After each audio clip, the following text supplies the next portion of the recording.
नमस्कार दोस्तों, आज हम साइंस का 40 सब्जेक्टिव करवाने वाले हैं। उसमें VVI 40 सब्जेक्टिव जो फाइनल बोर्ड परीक्षा 21 फरवरी 2026 में लड़ने वाला है। तो शुरू करते हैं। पहला है, उत्तल दर्पण में बना काल्पनिक प्रतिबिंब होता है, सीधा एवं हसित। जिस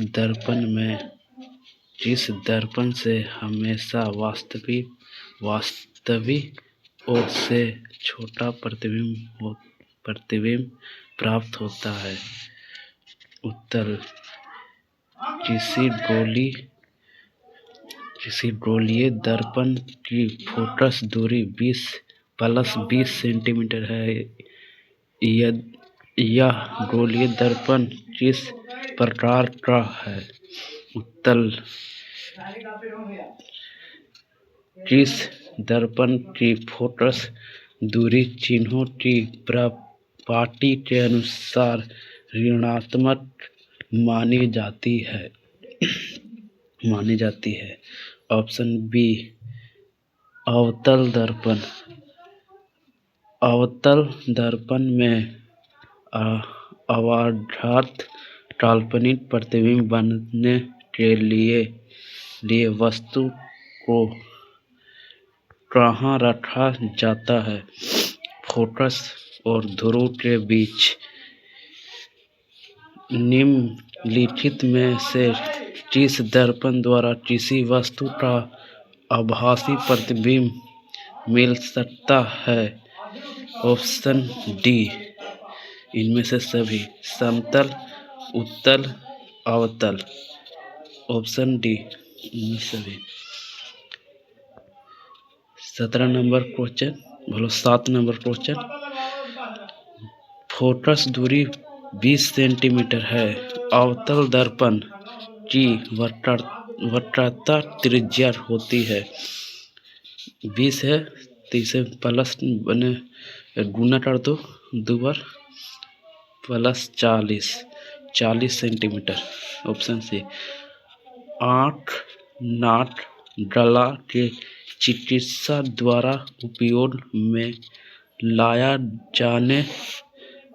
जाने वाले दर्पण है, हमेशा अवतल ही हो सकता है। अवतल दर्पण। ऑप्शन बी, उत्तल दर्पण में अवाढव्य का महत्व मान है 1/2। याद रखना चाहिए सोना। किसी अवतल दर्पण का निचला आधा भाग टूट जाए तो प्रतिबिंब क्रमतोवा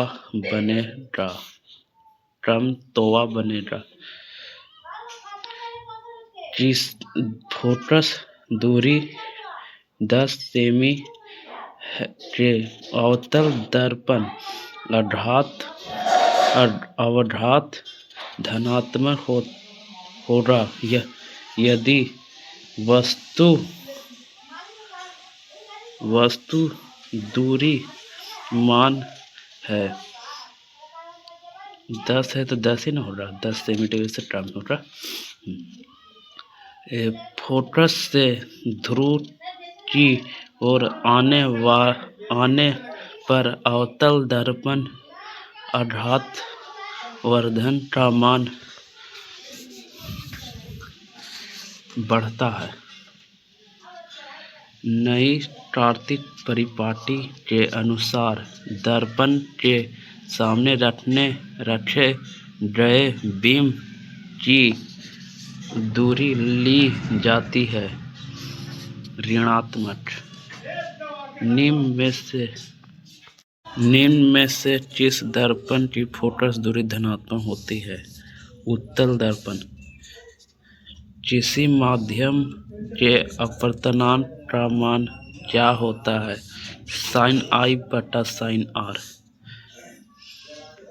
निम्नलिखित में से किस लेंस की फोकस दूरी धनात्मक होती है? उत्तल लेंस। देखिए धनात्मक उत्तल हो या उत्तल लेंस हो या उत्तल दर्पण दोनों धनात्मक होता है। लेंस की फोकस दूरी f एवं क्षमता p हो तो क्या होगा? ऑप्शन बी f गुने p बराबर 1। अभी निम्न में से अवधात शीशा में ग्रेफाइट ग्लास कौन है? उत्तल लेंस। कौन सी लेंस में वास्तविक एवं आभासी दोनों प्रकार के प्रतिबिंब बना सकता है? उत्तल लेंस। किस प्रकार के अग्रदीप में प्रयुक्त दर्पण निम्नलिखित में से कौन है? अवतल दर्पण। समतल दर्पण की फोकस दूरी होती है अनंत। समतल का अनंत।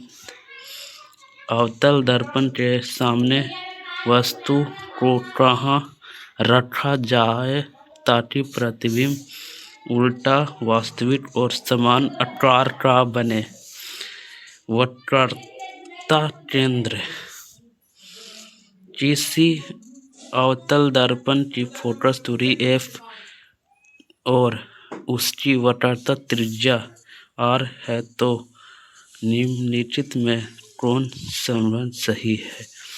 r बराबर f2। Option B. एक अवतल दर्पण के प्रधान अक्ष पर चलती चींटी का प्रतिबिंब सीधा है तथा बढ़ता जा रहा है। चींटी की गति किस दिशा में है? फोकस से ध्रुव की ओर।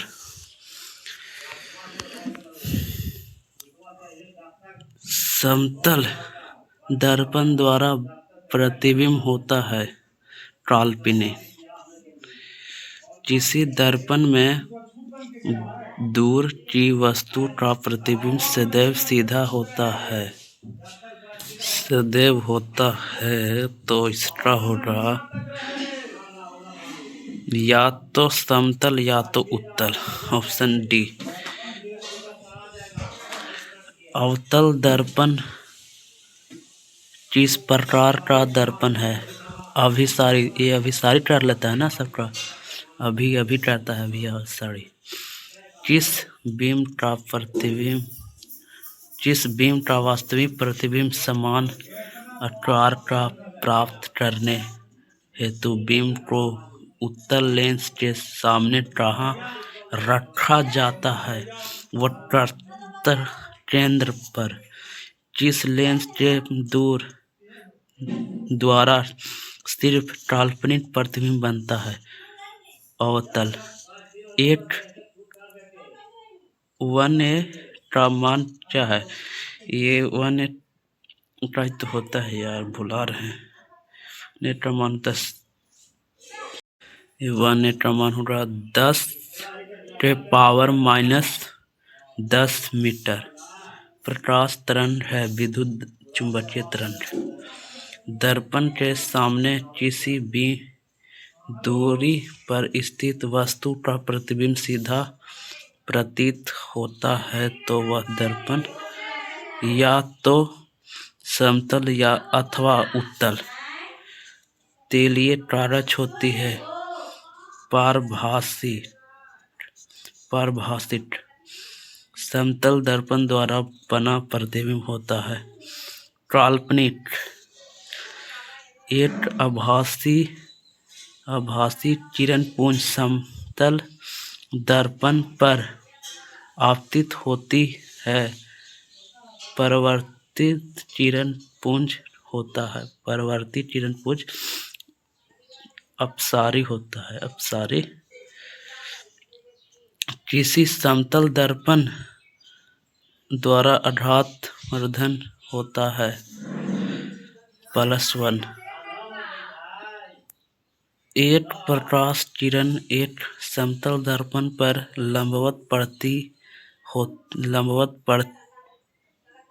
आपतित होती है परिवर्तन कोण का मान कितना हो रहा है? इसका 0 डिग्री हो रहा है, 0 ऑप्शन डी। सूर्य से आने वाला प्रकाश पुंज निम्न में से कौन है? समतल प्रकाश पुंज।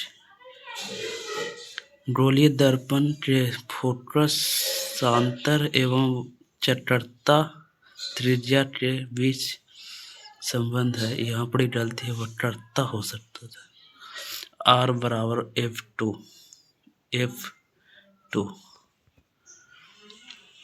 किसी बीम का अवतल दर्पण द्वारा बना प्रतिबिंब आभासी, सीधा तथा बड़ा पाया गया वस्तु की स्थिति कहाँ होनी चाहिए? दर्पण के ध्रुव तथा मुख्य फोकस के बीच। आज के लिए इतना ही, मिलते हैं अगले वीडियो में। अगले वीडियो में और बना देंगे, ठीक है।